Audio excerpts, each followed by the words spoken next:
আসসালামু আলাইকুম।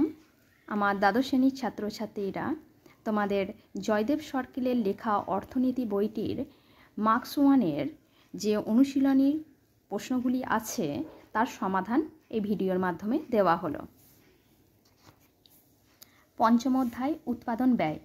এখানে এমসিকিউ এর 1 নম্বর প্রশ্ন, কোনো উপকরণের বিকল্প ব্যবহার থেকে যা উপার্জন হতে পারত তাই হবে ওই উপকরণের। উত্তর অপশান সি। 2-এর মোট স্থির ব্যয় রেখার আকৃতি হবে। উত্তর অপশান এ। 3 গড় ব্যয় কমলে। উত্তর অপশান সি। এরপর গড় স্থির ব্যয় রেখা। উত্তর অপশান বি। 5 স্বল্পকালে গড় ব্যয় রেখা।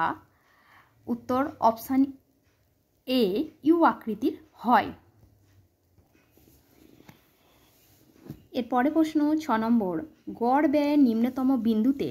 উত্তর অপশান সি। গড় ব্যয় প্রান্তিক ব্যয়ের থেকে বেশি হয়। এরপরে 7 স্থির ব্যয় এবং পরিবর্তনীয় ব্যয়ের পার্থক্য প্রযোজ্য।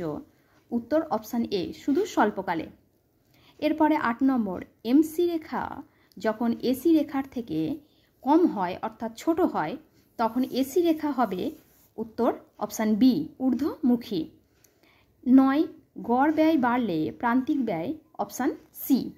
10 নম্বর, স্বল্পকালে প্রান্তিক ব্যয় রেখা। উত্তর অপশান ডি। এরপরে 11 স্বল্পকালীন পরিবর্তনীয় ব্যয় রেখা হবে। উত্তর অপশান সি। 12 যখন এবিসি সর্বনিম্ন তখন। উত্তর এভিসি সমান এমসি। 13 নম্বর, স্বল্পকালীন ব্যয়রেখার আকৃতি নির্ধারিত হয় যে নিয়মের ভিত্তিতে, সেটি হলো অপশান এ পরিবর্তনীয় অনুপাতের নিয়ম। এরপরে 14 নম্বর, যখন উৎপাদন পদ্ধতিতে সমহার মাত্রা বৃদ্ধির প্রতিদানের নিয়ম কার্যকারী হয় তখন এলএসি রেখাটি হবে। উত্তর অপশান সি অনুভূমিক।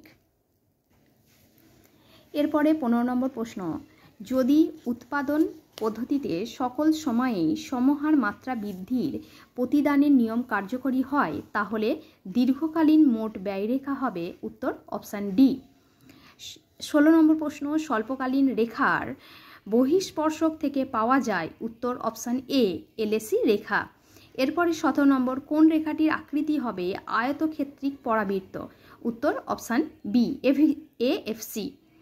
এরপরে 18 এসি এমসি এবং এভিসি রেখার মধ্যে সব থেকে আগে সর্বনিম্ন হয়। উত্তর এমসি রেখা। এবং সব থেকে শেষে সর্বনিম্ন হয়। উত্তর এসি রেখা।